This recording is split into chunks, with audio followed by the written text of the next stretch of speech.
Hello बच्चों, कैसे हैं आप सब। आज हम देख रहे हैं 8th क्लास साइंस का chapter 4 materials and metals and non metals का पार्ट 2। पार्ट 1 में हमने देखा कि मैटर के कितने प्रकार होते हैं। हम मैटर को मेटल्स और नॉन मेटल्स में बांट सकते हैं। मेटल्स और नॉन मेटल्स की क्या फिजिकल प्रॉपर्टी होती हैं। तो फटाफट से एक बार हम मेटल्स और नॉन मेटल्स की फिजिकल प्रॉपर्टीज़, केमिकल प्रॉपर्टीज़ का शॉर्ट रिव्यू लेंगे और उसके बाद हम आज के वीडियो में देखेंगे uses of metals and non metals. तो जैसा आप सभी जानते हैं कि मेटल्स और नॉन मेटल्स जो हैं उनकी अलग अलग फिजिकल प्रॉपर्टीज़ होती हैंगी। मेटल्स में मोस्टली मैलेबिलिटी, डक्टेबिलिटी, शाइनी, कंडक्टिविटी जैसी क्वालिटी होती हैं। मेटल्स सोनोरस होते हैं और हार्ड होते हैं और गुड कंडक्टर ऑफ हीट होते हैं। और केमिकल प्रॉपर्टीज़ में हमने देखा था कि किस तरह से मेटल्स एयर के साथ रिएक्ट करते हैं, वाटर के साथ रिएक्ट करते हैं, है ना, एसिड्स के साथ रिएक्ट करते हैं और बेसिस के साथ में रिएक्ट करते हैं। तो ये सारा कुछ हमने अभी तक की पिछले फर्स्ट वीडियो में पार्ट 1 में देखा था। आज के इस पार्ट में हमारा जो एक टॉपिक बच गया है वो है uses of metals and non metals. हम उसको देखने वाले हैं। और तो चलिए अब हम स्टार्ट करते हैं uses of metals and non metals. आपने देखा होगा कि हम बहुत सारी जगहों पर मेटल्स का यूज़ करते हैं, है ना, और बहुत सारी जगहों पर नॉन मेटल्स का यूज़ भी किया जाता है। तो चलिए स्टार्ट करते हैं चैप्टर से, uses of metals and non metals. We should able to guess why metals are used in making machinery, automobiles, aeroplanes, trains, satellite, industrial gadgets, cooking utensil, water boilers, etc. You are also familiar with the uses of some non-metals. Here are some interesting ones. We are sure that you will guess them right. सबसे पहले हम देखते हैं non metals के लिए। तो non metals is essential for our life which all living beings inhale during breathe.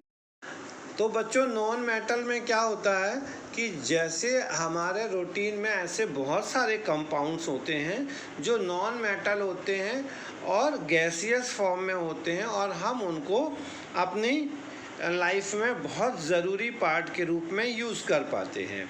जैसे oxygen gas हमारे जीवन का एक महत्वपूर्ण अंग है और ये एक नॉन मेटल है। इसी प्रकार नॉन मेटल का उपयोग जो है वो फर्टिलाइजर्स बनाने के लिए भी किया जाता है, जो कि हमारी फसलों को फ़ायदेमंद देता है। क्योंकि फर्टिलाइजर्स में क्या होता है, यूरिया होता है और यूरिया में कार्बन ऑक्सीजन के कंपाउंड्स मिक्स होते हैं। Non metal used in water purification process. तो नॉन मेटल्स का यूज़ वाटर प्यूरिफिकेशन की प्रक्रिया के लिए भी किया जाता है। इसका मतलब ये है, आप देखते हैं कि ब्लीचिंग पाउडर आप वाटर प्यूरिफिकेशन में डालते हैं, फिटकरी अपन यूज़ करते हैं वाटर प्यूरिफिकेशन के लिए। तो बेसिकली ये जो ब्लीचिंग पाउडर है या फिटकरी है, ये हमारे नॉन मेटल से बनने वाले कंपाउंड होते हैं, इसलिए हम इसको नॉन मेटल्स के कैटेगरी के यूज़ में ला सकते हैं। Non metal is used in the purple coloured solution which is applied on wounds as an antiseptic. Non metal का यूज़ एंटीसेप्टिक के रूप में भी किया जाता है। इसमें एक आपने देखा होगा डॉक्टर पर्पल कलर का एक सॉल्यूशन आपके घाव में साफ़ करने के लिए लगाते हैं, वो एंटीसेप्टिक का काम करता है। और वो क्या है, वो है टिंचर आयोडीन। क्या है, tincture iodine. Iodine non metal है और आयोडीन से ही टिंचर आयोडीन का कंपाउंड फॉर्मेशन होता है, जो कि आपके नॉन मेटल की कैटेगरी में आता है, इसलिए नॉन मेटल्स को हम दवाइयों के एंटीसेप्टिक के रूप में भी कह सकते हैं। Non metal use in crackers, crackers यानी पटाखों में, पटाखों के लिए भी नॉन मेटल्स का यूज़ होता है। You may add some more usages of metal and non metal from your experience.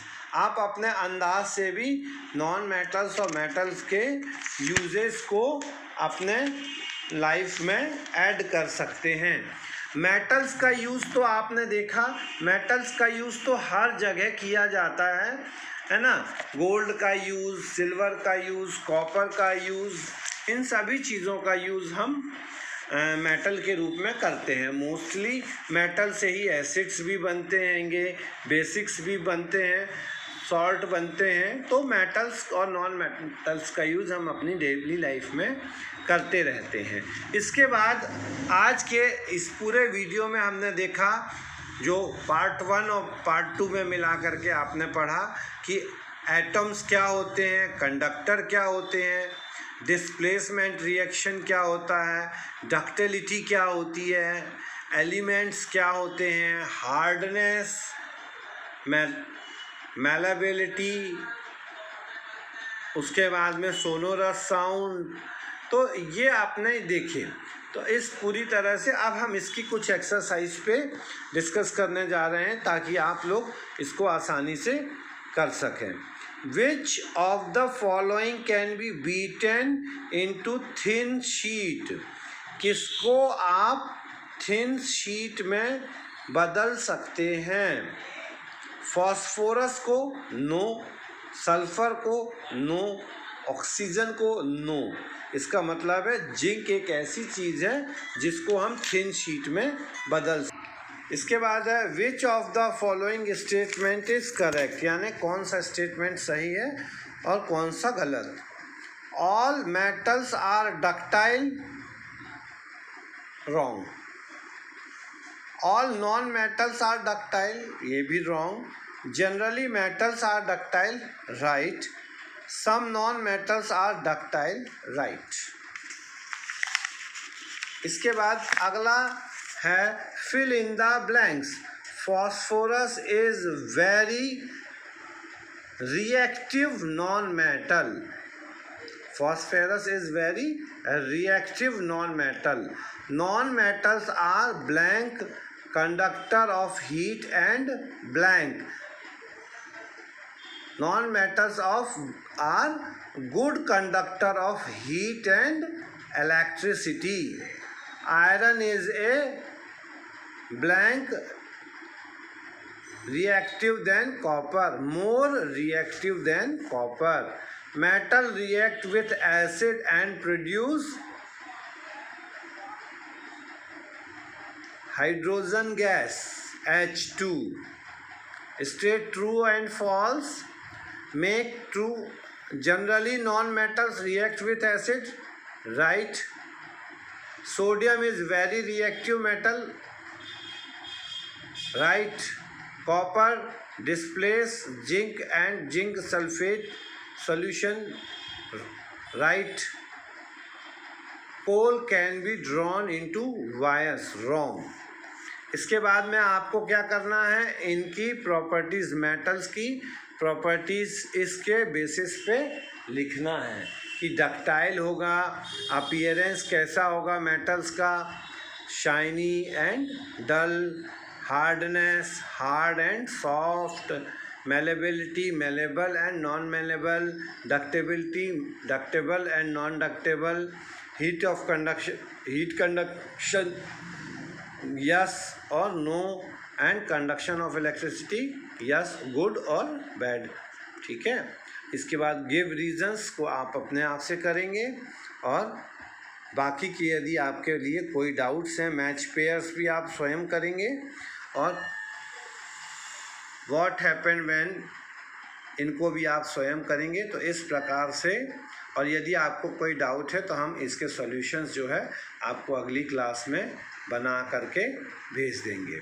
तब तक बच्चों अपना ध्यान रखिए, घर पर रखिए और स्वस्थ रहिए।